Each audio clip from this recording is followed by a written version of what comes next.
Hello, so today we are talking about envy. So I did scrap a video that I put up because I don't know, I just felt like I was rambling and I tend to do that sometimes. Um, so I'm gonna give it another go. Okay.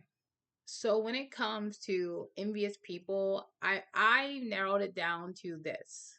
Well, first and foremost, we know that they're second when it comes to like wickedness, they're like number two to Satan. So like you got the bad dude, pride, and then there's envy, like right there, head honcho, and then second in command. So like you're dealing with something very, very, very dark. I mean, I believe it's above wrath when it comes to the seven deadly sins. I believe, I don't know for sure. And if it isn't, it ought to be because, where does it come from? Envy comes from discontent. And you have people that are not content with who and what they are. And I've struggled in my own life with finding contentment. So, like being at peace with who and what I am. Um, and there's so many different factors, in that it's just the society, the world that I live in and that I was brought up in.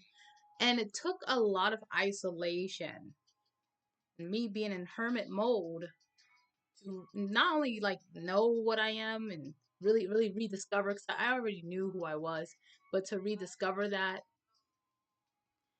be at peace with it, and to be grateful for it. So there's three energy types that I discovered. You have producers, receivers, and destructors. I don't know how else to put it. But the destructors are also creators. So people that have destructive energy, that dismantle patterns, they are also the rebuilders.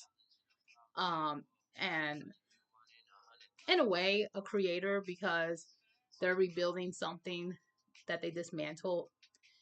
And oftentimes when they rebuild it, it will vibrate a bit differently. Now I'm not saying that vibration is totally foreign, but oftentimes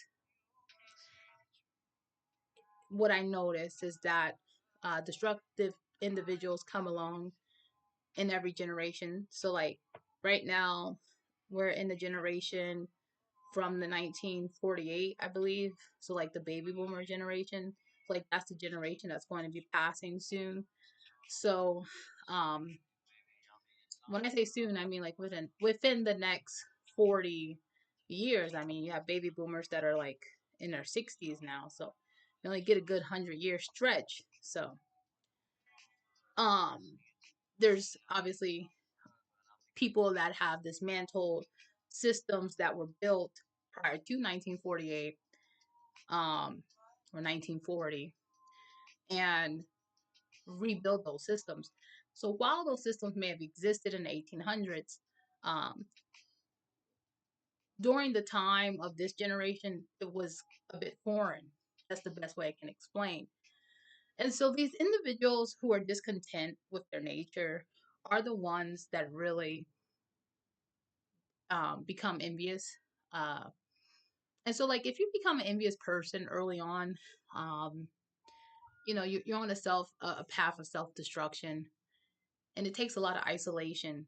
Not only will people pull away from you, and your relationships will go downhill, but if you don't become self aware or at least start to question what's happening instead of like, making excuses for what's happening, if you start to like question why is this happening and really look at like how you struggle and why you struggle, what happens is you'll go into isolation Um, it's better to walk into isolation willfully than to be put there, but it happens. And so if you're in isolation, you have a chance. There's just a chance. It's not like, oh, it's inevitable that you will be healed. When you're in isolation, you have a chance to be at peace with your nature. So for me, just to be a little bit more personable, my energy is a receiver. So like I am to receive, which sometimes makes me a bit discontent because it takes a lot of patience to receive from others. And I'm a very knowledgeable person. Um, I do a lot of research, so I'm very knowledgeable.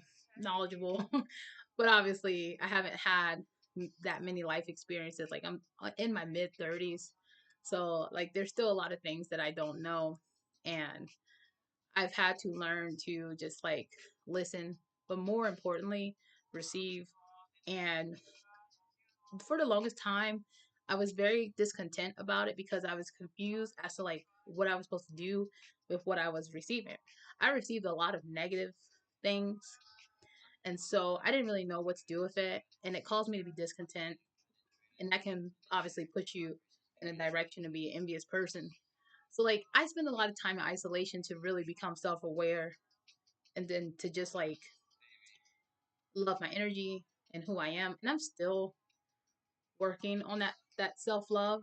Um But there, oftentimes, what happens is when you're very young, the first 7 years of your life, there are people that are discontent in their placement here on earth, and they plant seeds within you, and you have to really decide what to do with those seeds. And that decision doesn't come into play until you're mature. Yeah. So it's not easy, work to do. Um, that's why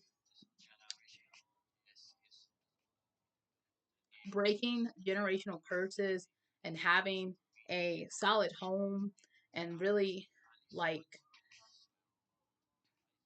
if you can't like for me I there's certain things that I am unable to do as a mom that I would like to do, that I need to do. Like there's things that I struggle with as a mom because of certain, like I was raised in survival mode.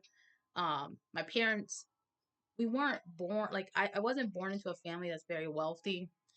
And um aside from the people that are highly spiritual in my family, there's a lot of people that are in survival mode. So like when there are issues, not everyone gets spiritual. um and so if you're not getting spiritual and you come from a place of lack where there's very little resources and you're trying to figure out like how to live, you can become self-destructive. You can, you know just have really bad thoughts, and obviously younger, smaller children pick up on that. So like because I was brought up in that type of environment, especially when I was very young, and all the instability, there are certain things that I lack. And so like rather than me just like I just realized that, and I just decided I there's other people and resources around me that don't lack what I lack. And I just put my kids in those spaces. Like I push them towards those particular people and in those avenues and those spaces so that like whatever I may not be able to give, they're going to still get it. And so like that's the best way I can explain um the whole process of breaking down generational curses, because like there's some people in my family who would be like, therapy is not that important. Um, I certainly don't need it, and it's just like you certainly do need it. And I lived this long without it. And there's so many other things that I can get into and other forms of thinking that are unhealthy, but I'd rather not even get into it.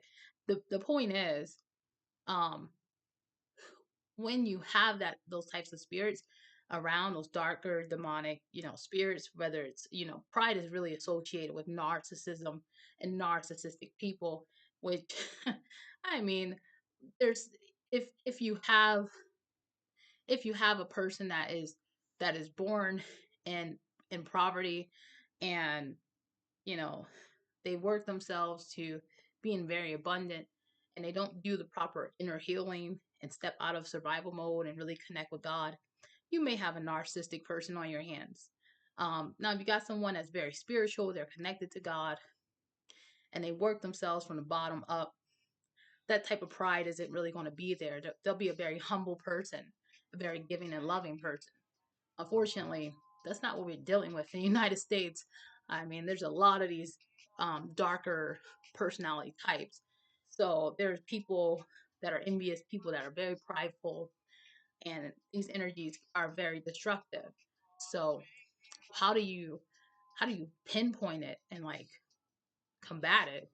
Well, speaking on envy, you know, you detect it by knowing your enemy. Like, you're dealing with something that's oppressive, and if you find yourself very confused, you know what you're dealing with, and you have to handle it from the if you want to look at it from an energetic or even more of a scientific perspective. um if something doesn't make sense, it's not healthy. And so if it's not healthy and it's just like all this confusion, it's not making sense, put yourself in an environment where things do make sense, and like understand that the stuff that doesn't make sense is coming from a place that's already broken, and decide if you have the tools to fix it, and if you don't, just move on. If you want to look at it from a spiritual aspect, it's a parasitic energy or entity, and you have to starve it.